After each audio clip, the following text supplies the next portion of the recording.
Hi. How's it going? Good. How's it going Yeah, for you? good. Saturday morning chaos with kids and whatnot, but all just a normal weekend. Yeah. Where are you from? Minnesota. Okay. Yeah. So is it early-ish, later? It's earlier.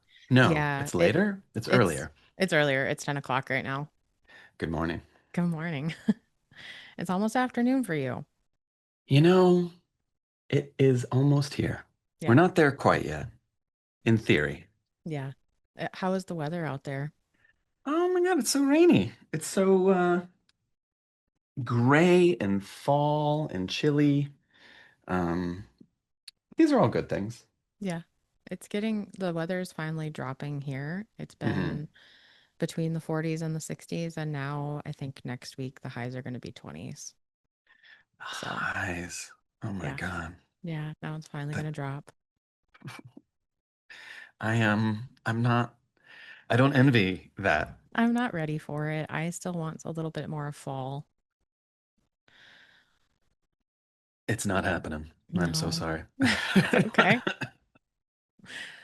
Um, so I wanted to talk shiny happy people, acquired taste, and then I had a couple random questions on top of that. Great. So, um, let's talk about shiny happy people first, which is out now. Um, what made you want to write a YA novel, and how did you balance what you could and couldn't put in this one? It's amazing. Like they honestly let me get away with more than I thought I'd be able to. Um, I I'd written middle grade before, and that was a lot of fun. And there it was like pull back on the violence, pull back on, no sex, no death, no violence, no bloodshed. And so when the opportunity presented itself to write for YA, which is I'm sorry, older than middle grade, um, I was kind of anxious about how, like, what they would say. Yeah. Um, but they were really like the publisher, everybody along the way was just very like, oh no, you can do that. Like, Yeah. yeah, like it's funny how if you think of YA as this, there's adult literature and then there's YA literature, and by default, I think the assumption is that like, oh no, you can't write about sex, you can't write about Yeah. death and like, but like teenagers are so like exposed to all of that. I mean, most YA books are adult books, just on a different shelf. And Yeah. um, I would be honest and say I've read a lot more YA books that in reading them, I'm like, oh my God, like this is YA. Like this feels PG 37. Yeah. And so I was kind of blown away by the kind of mere ability to be like, oh, no one ever said you can't do this and you can't do that, which was a relief. So it was less about me modulating what I wanted to write and just kind of think more about like, well, what does the story need? What does the story want? And you know, I I never am kind of aware of these things as I'm writing them, but like in the kind of like rediscovery of them after the fact, once the book is done and I start kind of talking with readers, beta readers or editors or readers, there's always that feeling of like, oh, that's what it's about, or oh, that's what I did. And yeah, I was kind of pleasantly surprised at like how I guess people are like it feels like there's enough like spooky stuff and like the quote unquote horror of it is still pretty intense. Yes, definitely. So I don't know, like I didn't pull any punches, but it has its own kind of flavor. And then, to answer your question about how or why I got to do this, it was totally I was invited to. I was asked. Like there was this company who kind of came to me and they had read a book that I had written a while back called Ghost Eaters. Yes, that's my Um, favorite. yeah, right? Like that seems to be people's go-to when it comes to me, which is Yeah. amazing. Um, and these people, this company read it and they were like, we liked Ghost Eaters Yeah. and we think that you could probably do something akin to that for teens, for younger readers. And I remember when they said that, I was like, really? Yeah. And they had, you know, it's funny because like there was a kind of prompt of like them really wanting a like a YA body snatchers book Yeah. and using kind of the opioid epidemic as a kind of entry point into like what would be a contemporary retelling of the body snatchers trope. And that was all it took, honestly. Like I was like, oh, this sounds like a really interesting idea. And I kind of pitched it back to them and they said, that's awesome. Let's do that. And that's how Shiny Happy People came about. I love that. Like I found it absolutely terrifying. Um, I love how you weave reality into your stories and make them feel like so real and relatable. Like Hmm. you can feel like you're in the story. Um, you always Thank manage. God. Yeah. You always manage to ruin some things from real life for me. So, like pizza cutters, seafood, and this one, black trash bags. I use those at work every day. So, I'm a little bit like, I'm picturing that every Yeah. day now. Oh my God. Yeah, Um, I'm obsessed with like there's certain things that you just look at them and you just say to yourself, "Oh, that's terrifying." yeah. And black trash bags, like it, kind of going back to even Ghost Eaters, like Ghost Eaters was like all about clear plastic tarps. Like I was like obsessed with clear plastic tarps when writing Ghost Ooh, Eaters. This one, I don't know, like I was just obsessed with those like thick, yeah. like impenetrable polyurethane black industrial trash bags. Like those things, they're just terrifying. Yeah. I am a cleaner, so I use those for my outside trash. And now that's every time I take the outside trash out, I'm like, oh no. Have you ever when on the job like working and like you're around a bunch of those bags, have you ever seen one kind of like move or like kind of undulate like on its own like Yeah, especially like when I take it out of the trash or when I'm going to put it in, it'll move. And I'm like, oh God. ugh, oh man, it terrifies me. Yeah, yeah. Um, Because they ripple. They have like a they like do. they're shiny and like the black like it feels oily and Yeah, like it's almost like it looks like a liquid, but then like if it just like shimmers or shimmies, like it's just like yeah. Honestly, not the worst thing though I've come across in my job because there's been some stuff. oh my God, you got some stories to tell? I do, yeah, if you want to hear some. I mean, what's the worst? Oh God. Um, one one time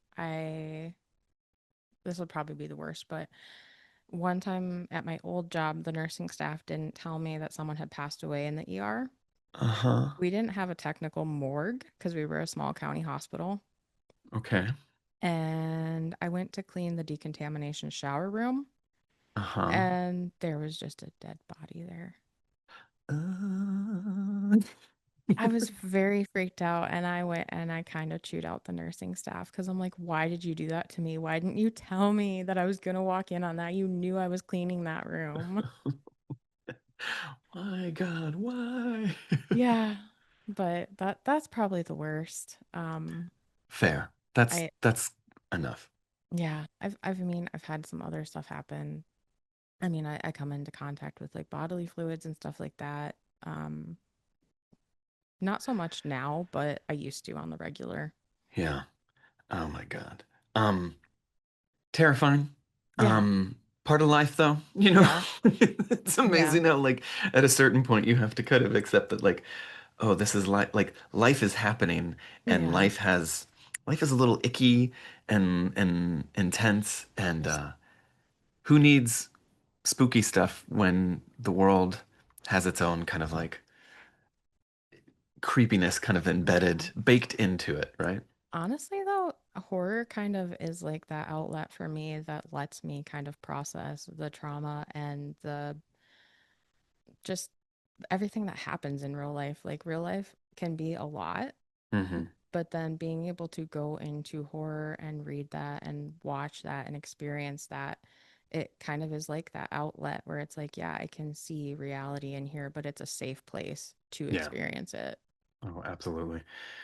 You know, it's funny because I feel like in this day and age, uh, horror has such great value to help kind of filter and process what is happening in, out there in the real world, to the extent that like the whatever the monster is, whatever the metaphor is, whether it's vampires or zombies or werewolves or body snatchers, like they are the kind of mask for something real, for like real world anxieties and fears. Yeah. And giving it that mask, giving it that kind of metaphor allows the reader, the audience member to kind of just process it, to kind of get through it. Because I think more often than not, the world at large doesn't allow us to process it. Like we're always kind of clicking through, and I don't know. Exactly.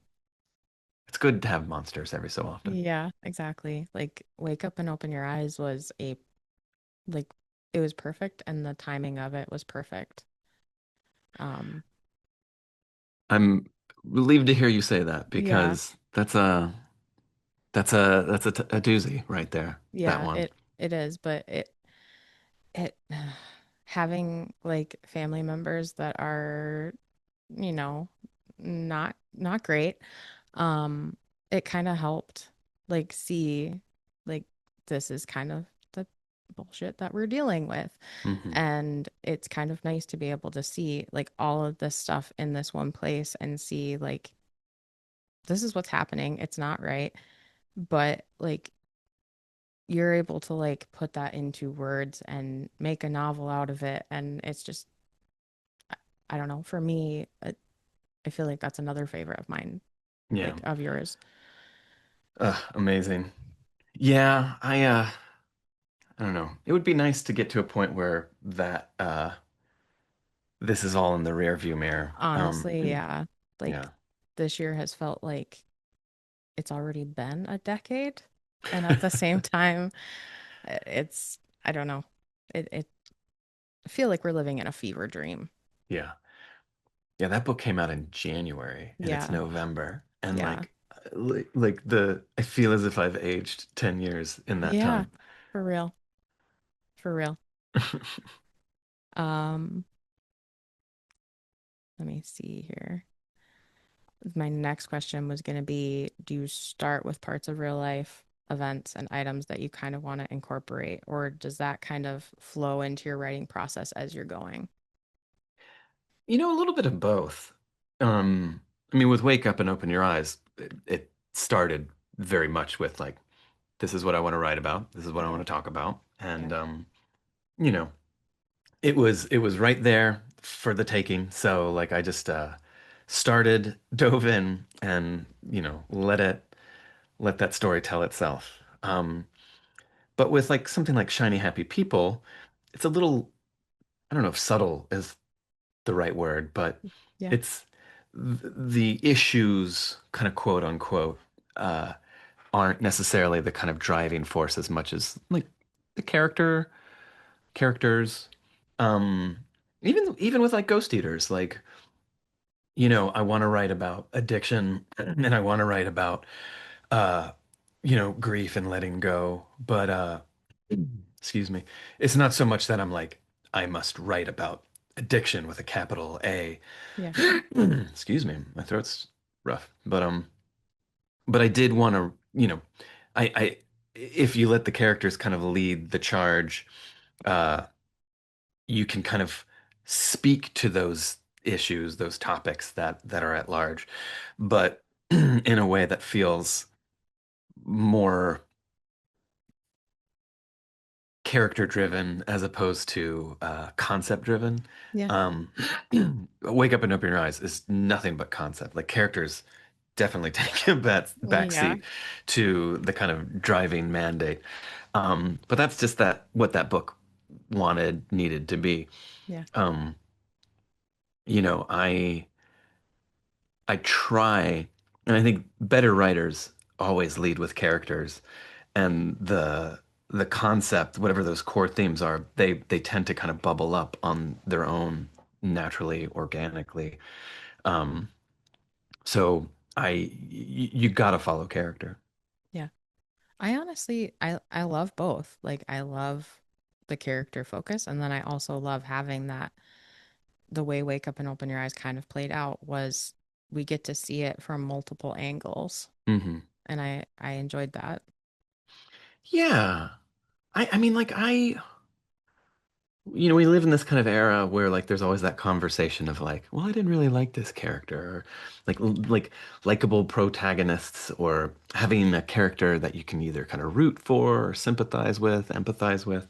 Yeah. Um, it's a challenge in this day and age to necessarily kind of like I think we're kind of beyond rooting for characters or like feeling for characters or having likable characters. Like I I think I like coming from a place where it's like these people are flawed. Like these Yeah. characters have their own baggage to get through, and whether you can kind of identify with that or not, like you wanna see these characters kind of navigate the situations that they're in. And yeah, I don't know. I don't root for characters anymore. Yeah. It's more relatable. It's like not everybody is likable. Not everybody needs to be likable. There's aspects of everybody you could have a like you could dislike or have a problem with. Yeah. And for me, I really related to like our main character in Shiny Happy People, like her anxiety. Yeah. Um, and then one thing that kind of stuck with me, and I think will now, is just calling it anxiety ivy. I really like that. It's so wild. Like that concept of anxiety ivy came much later in the process. Like I had written, one, if not two drafts of the book before giving the anxiety that she felt, that Kira felt, a name.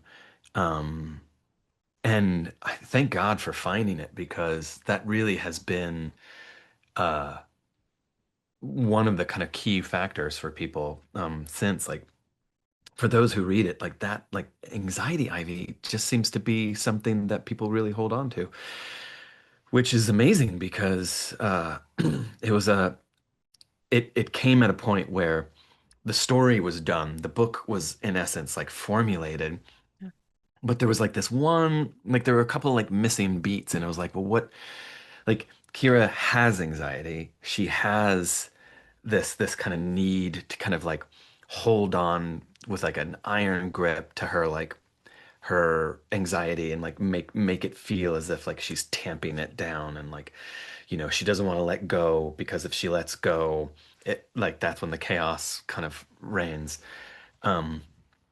But then I got the feedback that it's like her anxiety has no shape, it has no form. Like she's just like the it's just frantic kind of energy, and like we need to give it some sculpting.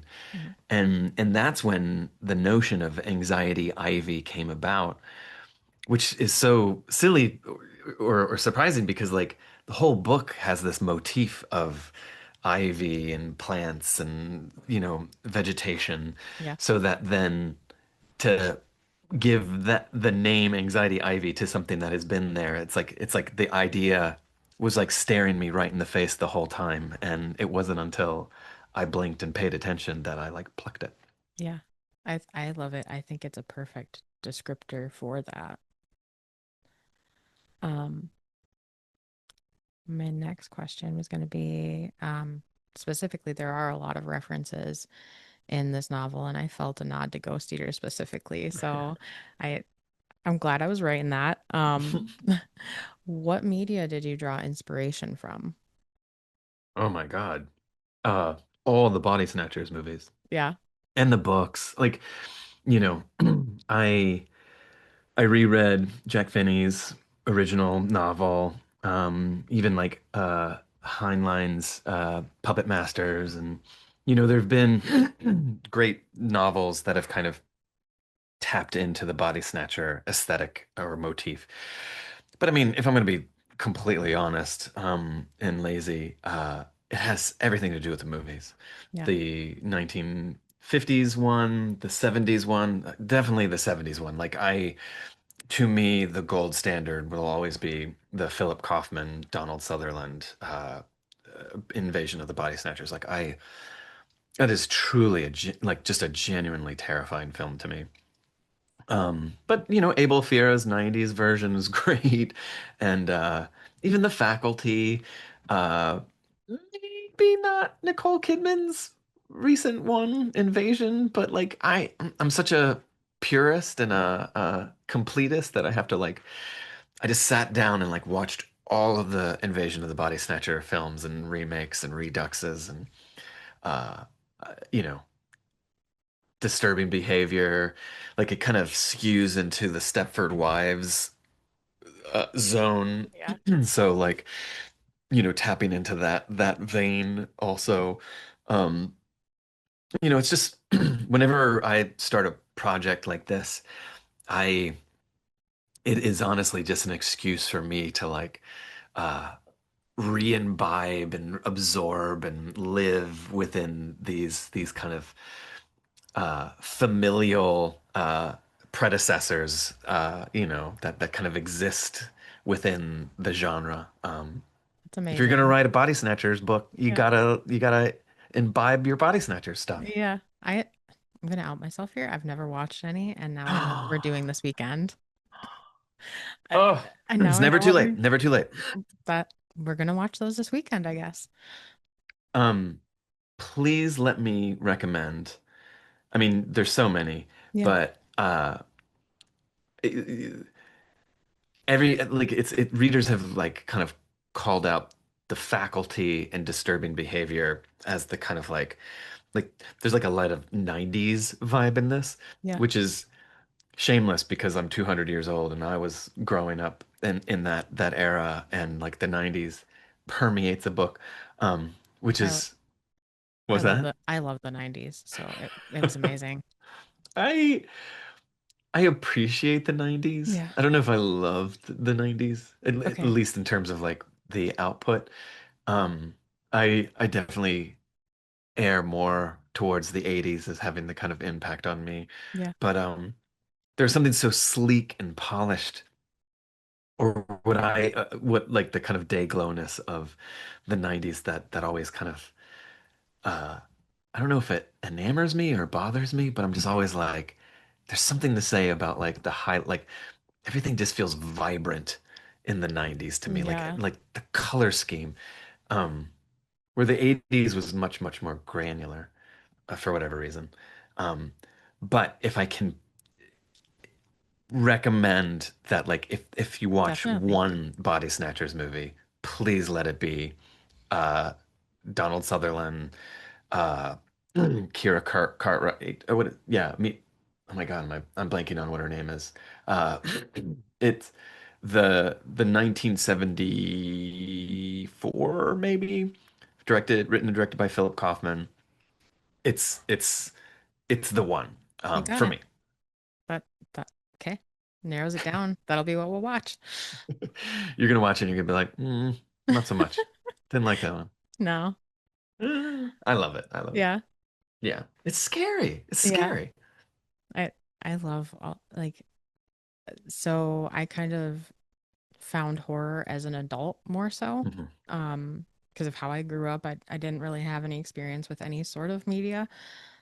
So I, I've found it now and I'm just like, horror is my everything.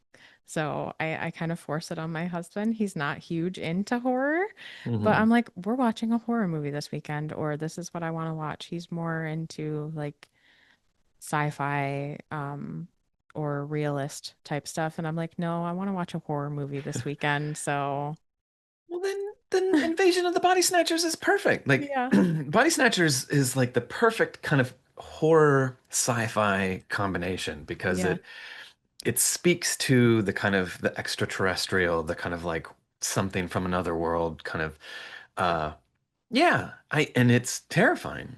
Um and I think, you know, sci-fi when sci-fi coalesces with horror, there's usually like there's an urgency to it that you really feel. yeah, And I love Body Snatchers in particular because it always speaks to our paranoias of the time. So like yeah, in the 50s, it was kind of Cold War, communism, the Red Scare, kind of like seeping into suburban Americana.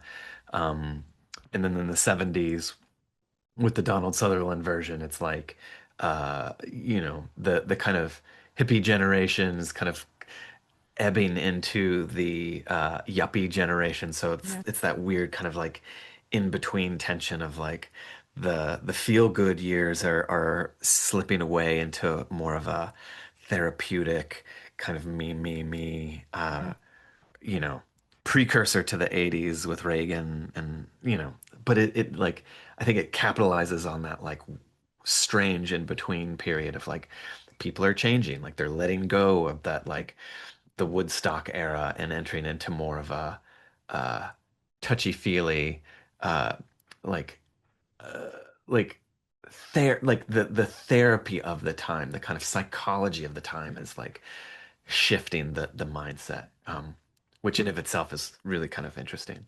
Um, yeah, that yeah, that sounds really good. I'm excited to watch that. And then we didn't get to watch, he wanted to watch another alien movie we haven't watched over Halloween. So we yeah. didn't have time for that. So maybe we'll do that. We'll watch that Body Snatchers movie and then watch an alien movie. And when we say alien movie, we mean Alien, Yeah. like The the the yeah, series, yeah. There's a couple of the new ones we haven't watched yet, I think. yeah. So watch one of those maybe. A double date, double feature. Balance it out a little bit. Um, yeah. My last thing, this isn't so much a question, but kind of like something I noticed. But there's a scene in the book where Kira punches an old lady who starts to scream. Yeah. Immediately, what I pictured was this Doctor Who episode with the 11th Doctor. It's called Amy's Choice. Uh-huh. Amy and Rory end up in an alternate reality where all the elderly people are acting really weird, really strange. I'm pretty sure Rory's working in like an old folks home, but um, all the old people start like they're like possessed or like start acting really weird. Hmm. And then the next thing you know, there's like literally eye stalks coming out of their mouths. And then it's full on chaos and rampage and Amazing. so much like they have to like attack all these elderly people and that's where my mind went to. Oh my It's God. it's one of my favorite episodes. I would definitely recommend that. I don't know if you've ever watched Doctor Who or any of the new ones.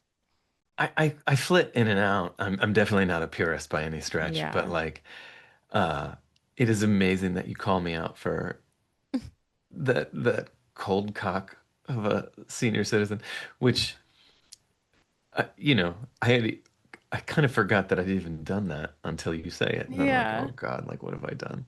It's a flitting moment. It's so Yeah. brief. Yeah. But It's not that's where like, my mind went to. No, I know. That's where can my you mind imagine if went the whole to. book is just like complete, like just Yeah. hitting old people? That's how that episode devolved, honestly. Like it got pretty wild. Um, but yeah. Let's move on to Acquired Taste, which is also out now. I loved it. Um, I love axolotls, and I kind of messaged Yeah. you before I read it, and I was like, "What are you gonna do to my little babies here?" Um, I They was make it immediate. out. Yeah, they do. They're safe. I was worried. I didn't know what was gonna happen. That cover immediately grabbed me. Yeah. But what made you want to write about them and make them kind of your focus, make that your cover? I'll confess to this, like it was the publisher. The story that inspired the cover is really kind of like a throwaway story in my mind. The story is called Sisterhood of the Salamander. Yep. It's it's one of the weirder stories. Um, Oh yeah, it's it's out there.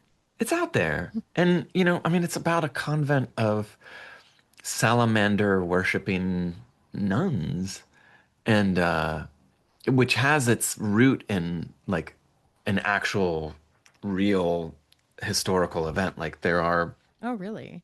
there's a convent in Mexico, I do believe, of nuns who farm a very rare, endangered axolotl for its mentholated secretions, and like they use that for uh, um, medicines, like cough drops and vapor rubs and whatnot.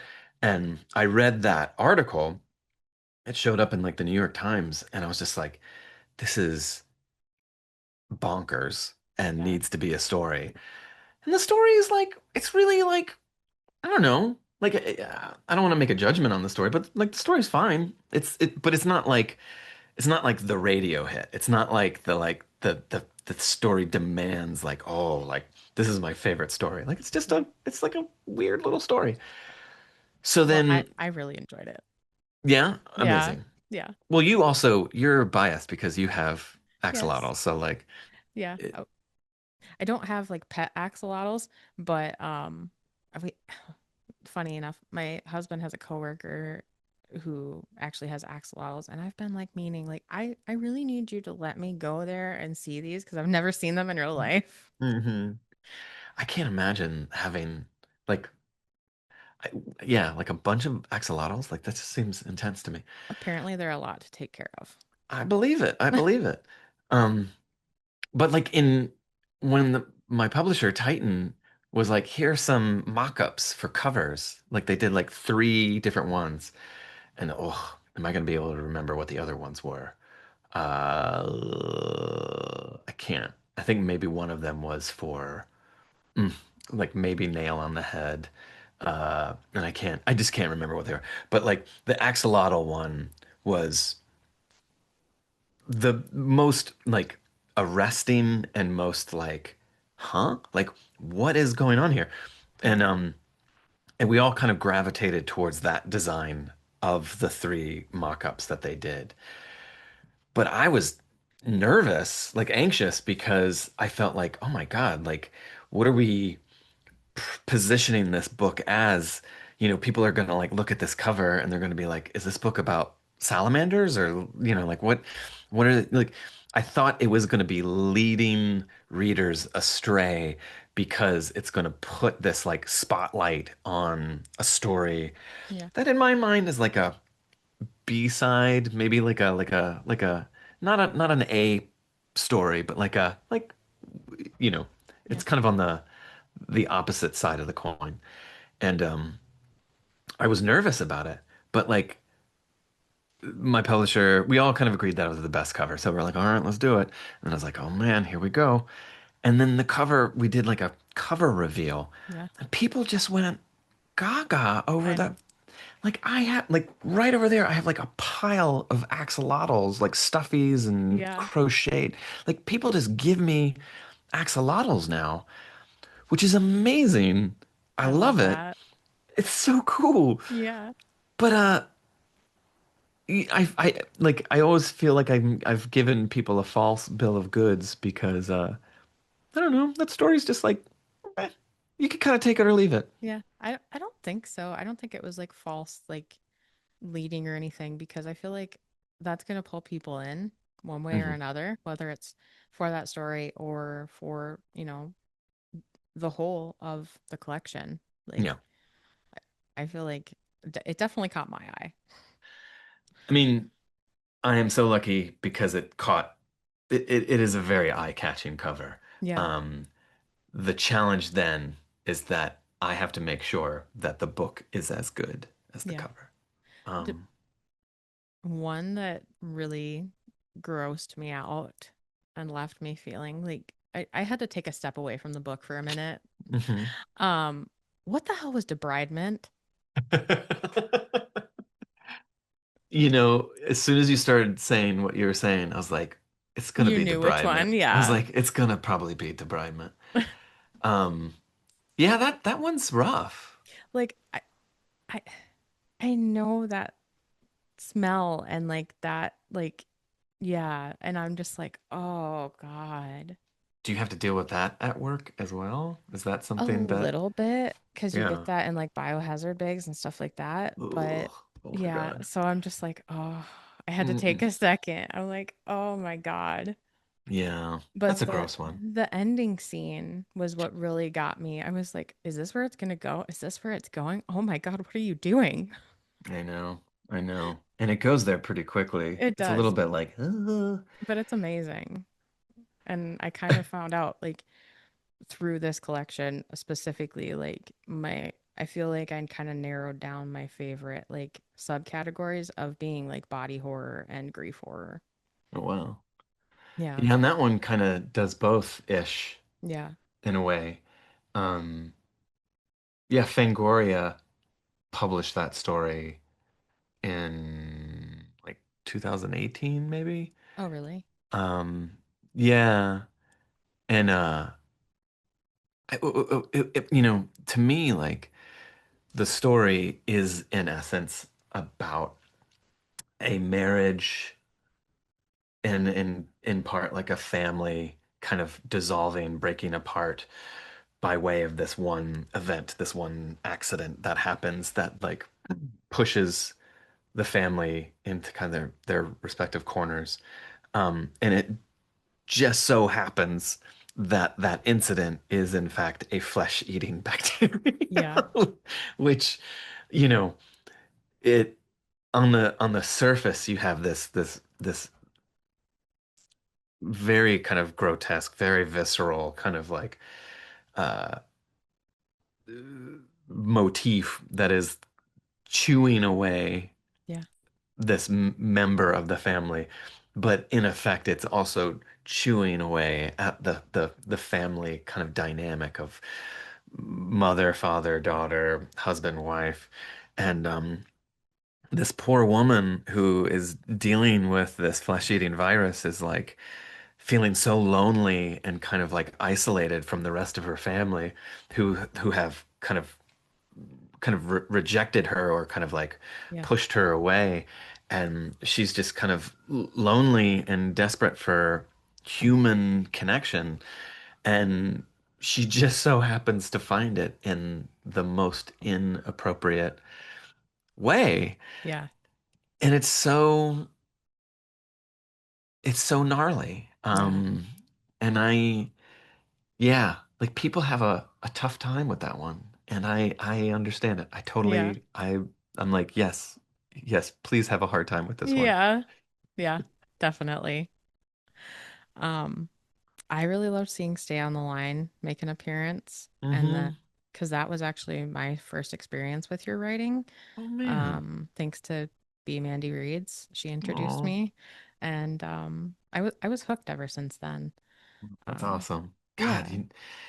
it's so cool to hear how people kind of come to my stuff. Yeah. Because I don't know, I need all the help I can get. And Yeah. when I hear that like word of mouth or one person over here says you should check this out, like Yeah. and like it just goes to show that like no writer is on an island alone. Like we need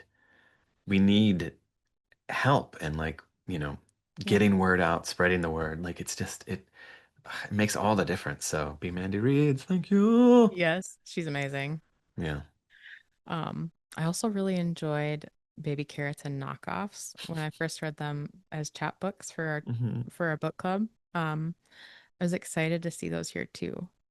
So how did you decide which stories to put together here?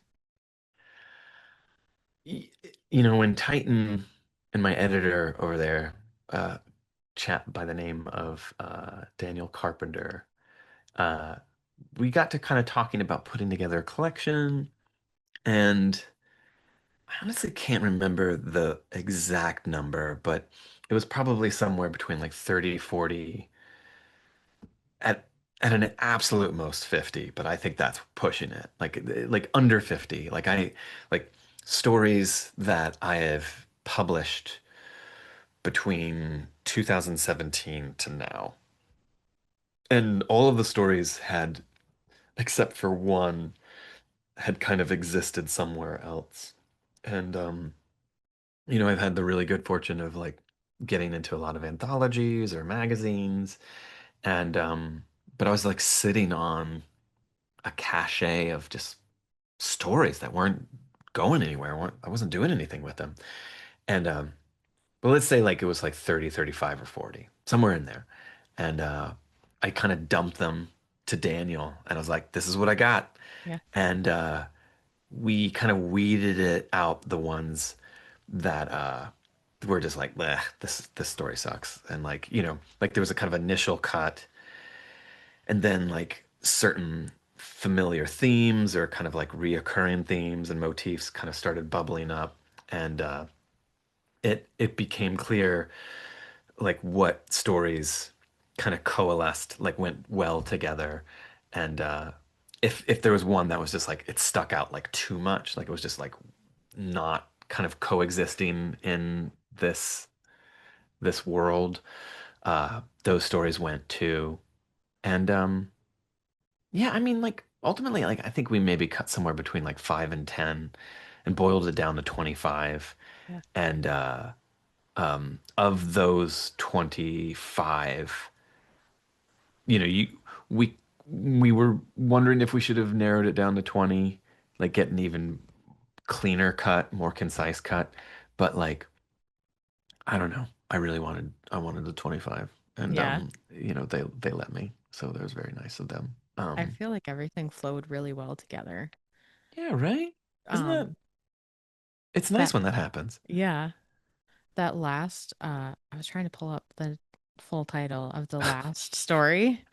Nathan Um, Ballingrud's Haunting Horror Rex, I think it is. yeah, I Something like remembered that. the name. Surprisingly, I'm horrible at names, but I remembered the name. I really loved that one too, because it almost felt like it was breaking the fourth wall kind of between like the story and Bookstagram, and I kind of liked that. Put my books to grammars out there. Yeah, I loved that. Um, Oh God. and That one then was for a collection, an anthology that Shortwave Books did called Shadows on the Stacks. okay, And it was a fundraiser for libraries.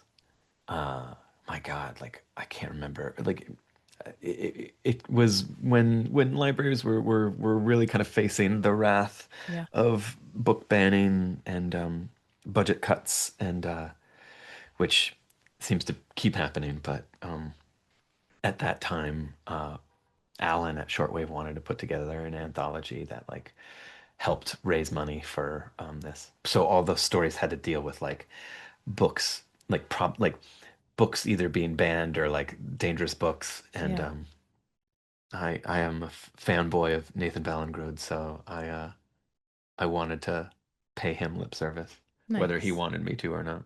Yeah.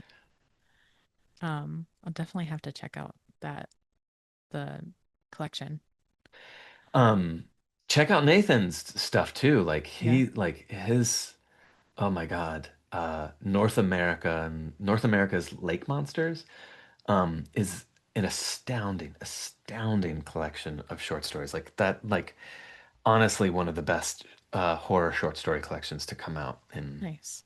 years, decades. Like it's a it to me it is a classic. Yeah. On a side note, kind of, I just finished Why I Love Horror, Yeah. and I loved your essay in that. Honestly, Oh. I loved the whole collection, and it introduced me to a lot of new people. And then I loved seeing how Becky put it together with the recommendations for Yeah. similar authors and then what to start with. And yeah, I loved seeing all of them, but especially like your essay and kind of getting to see, I don't know, the other side of y'all that we don't really necessarily see when we're reading the fiction side. Yeah. Yeah, isn't it wild? Like that really feel the privilege of being included in that anthology essay collection because there's so many heavy hitters. Like those are the people who are shaping the genre right now. And You're one of them. I mean, you say, but like it's it's interesting to me how if someone asks you that question of like why do you love horror? Yeah. Um I mean, I I don't know. I just wanted to like ask the question like, well, why do I love horror? And Yeah. like, use my essay as an opportunity to kind of like write my horror autobiography, which I think we all have. Like we all have our own kind of personal versions of like how you encountered horror. Like what was the first movie you watched, the first book you read? Yeah. Um, and I feel like if we're all given the opportunity to kind of like ask ourselves and try to map it out, like it would be really interesting because, you know, there's a lot that kind of factors into the things we read and, absorb. And yeah, I don't know. Like I just feel like it's a fun exercise. Yeah. So one day, hopefully someone else will be like, oh, I'm gonna do that. I'm I gonna write kind my of own. I kind of started a little bit of my own. Yeah? I used to write fanfic when I was like a teenager, and I haven't really written anything Uh-huh. like legit, but I'm kind of starting to write that. Whether I'll show it to anyone or just kind of keep it for myself, I really love like that idea of kind of writing my own sort of memoir with horror as the basis for that. Yeah. That's so cool. That's the best. That's Yeah. awesome. Darn Yeah. tootin'. There you go. Yeah. Like I said, I don't know if I'll show anybody or if I will do anything with it, but I mean, it's yours. That's yeah. the best part about it. Like you don't have to. Yeah. Yeah. So thank you for that encouragement kind of Mm, at the end there. thank you. Yeah. Um,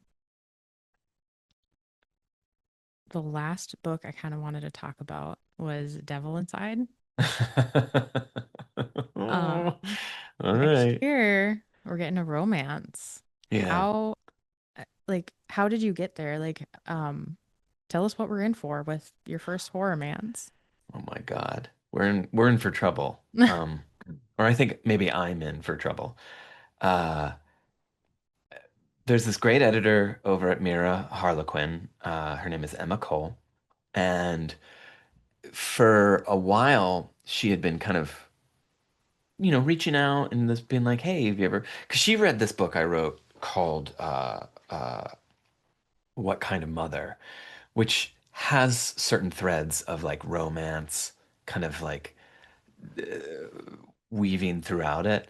And she was really kind to me. And she was like, have you ever thought about writing just like a romance book? Yeah. Um, and I really wanted to. Like, I'm such a sucker for love stories. Like, I love love. Yeah. And I just wanted to write one. And, you know, she was in a position at Mira to like start like they're looking forward, looking ahead to kind of publishing trends and like horror romance seems to be the kind of natural progression from like what is it? Romantasy and like, Yeah. like that dark romance and these things have been here and they're not new per se, but like there's the potential for a wave of it and they tapped me to like pitch some ideas and I had this like this one love story idea that I wanted to try and they took it and we were off to the races and I have learned because we're now kind of like soliciting for blurbs and like beta readers like Yeah. getting that first kind of wave of like this book is done and here it comes like what is it and apparently it's really dark you know That's amazing to and hear. I mean, geez, Louise.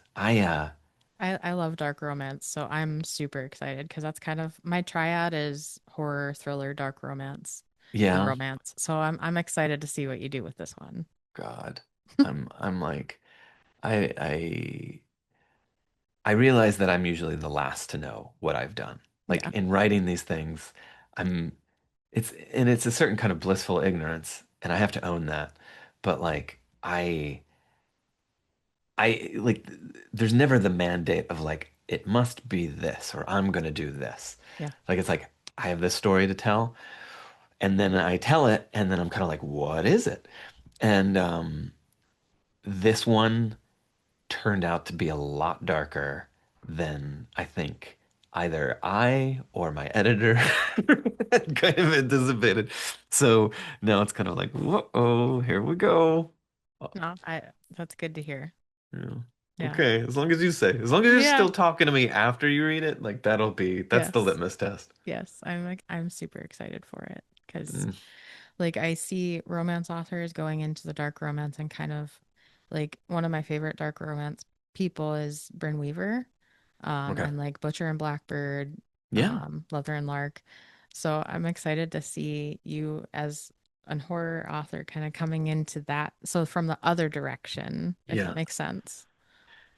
Yeah, it's so funny because like I have to make sure like I'm a pretty vanilla guy at the end of Yeah. the day. Like I'll admit it. Like I'm not a very spicy Yeah. but like but like so the ratio like it's interesting how it's like okay, there's horror Yeah. and then there's romance and then there's like the spiciness of the romance and then there's the darkness of the horror and how do those things all coalesce and like is it spicy horror, is it dark romance, like like it's just interesting how I've never been in a situation where it's like there are levels to this or like degree like it's not just like I'm writing a horror novel Yeah.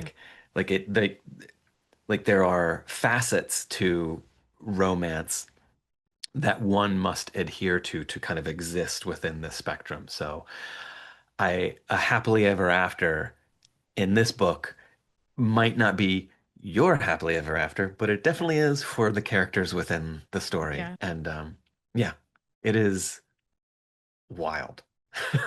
Sweet. I'm excited.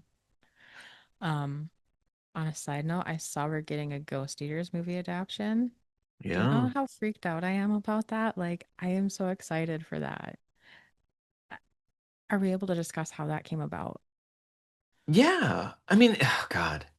And I will throw out the caveat that like it could all go away. Like Hollywood is so fickle, movies are so House of Cards, like, you know, what is happening right now is that like they're working on it. It's happening, Yeah. but there are all these kind of stopgap measures along the way where it's like someone could say, never mind, pull the plug, Yeah. so every day that that doesn't happen, that it's like another day closer to like opening night, like it's such a miracle. Yeah. And I'm just like crossing my fingers, but like and having the time of my life just believing that it's going to happen, Yeah. hoping that it happens. But I need to acknowledge that it might not happen, and that's okay. Like I'm just glad that people at least know there's the fighting chance that Yeah. this movie is going to exist. And Yeah. I can't wait. I can't wait.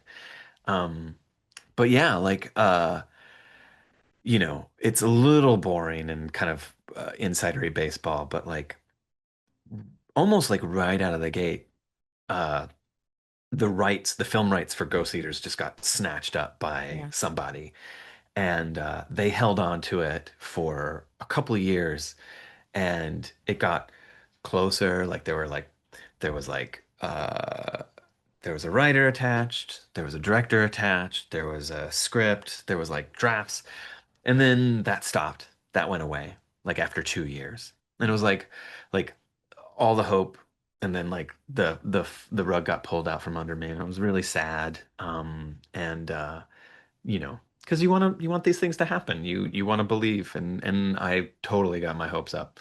Um, but I was taking a meeting um with a filmmaker, a director named Maggie Levin.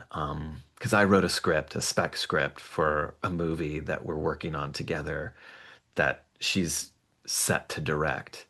And we were taking a meeting and we were like talking about other things that we're working on, like the ups and downs of Hollywood. And I was kind of moaning and bemoaning and griping about how like, oh, I had this thing and it had been so close. Yeah. And you know, and she was like, "What was it?" And I was like, "Oh, it was this book called Ghost Eaters." And like she was like, "I read it. I loved it." Yeah. Like that was like she was like, "I wanted it, but it was like the rights weren't available." Yeah. So, uh we left that meeting and I kid you not, like you know 5 minutes later, or whatever, however long, like Yeah. very quickly, my agents got the call and they were like, "We hear it's available. We want it. We're taking it. Like, go, go, go, go, go." Yeah. And like within the scope of like a couple weeks, which never happens. Like Yeah. the process was so fast of Sony, this production company, Crooked Highway. Like it all came together so fast, and it was because of Maggie. She wanted to adapt it, direct it. Like, she's a brilliant filmmaker. She's done like all of these things that you've seen, but she's always been kind of behind the scenes, kind of working, like Black Phone 2, The Yes. Gorge, like amazing projects, beautiful projects. Yeah. And she's like, "This is mine. I Yeah. want this." And I'm just like, "Yes, yes, yes, yes, yes." And it has just been so awesome to see her kind of lead the charge. And like, I just want it to happen. I have hope that it's going to happen. Like I'm manifesting that for you. Like it's going to happen. Like Manifest all the hope, just all the yes. hope. Um seeing that hearing that she's behind Black Phone, like it's going to be an Oh, amazing production. yeah. Yeah. She like she's so good. And like, it's interesting because like, film is a director's medium and Yeah. like, like to be the captain of that ship and like letting like just I feel like this is gonna be like she's directed features and shorts and been a part of like film anthologies, but I feel like I hope this is appropriate, but I feel like this is like her first big, like this could be one of her like really getting herself out there, and like Yeah. I just want to follow her wherever she goes, Yeah. That's frankly. amazing. Yeah. Um so we talked about one of your new books coming out, a movie deal. What's next on the docket for you besides those? I have like a novella coming out in April 2026 called Bodies of Work. Okay.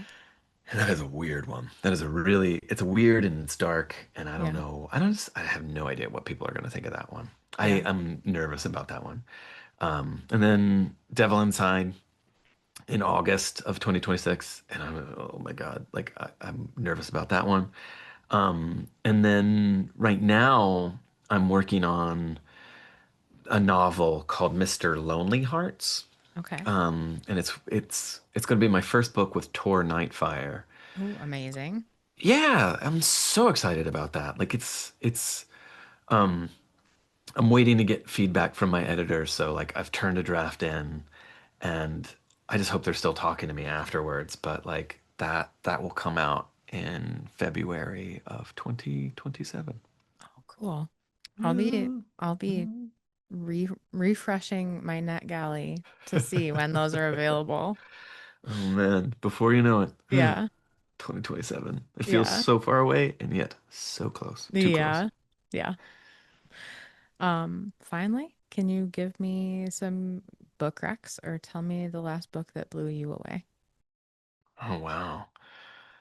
The I have a tie of like my favorite books of the year, Yeah. and it's Old Soul by Susan Barker and weren't Meant to Be Human by Andrew Joseph White.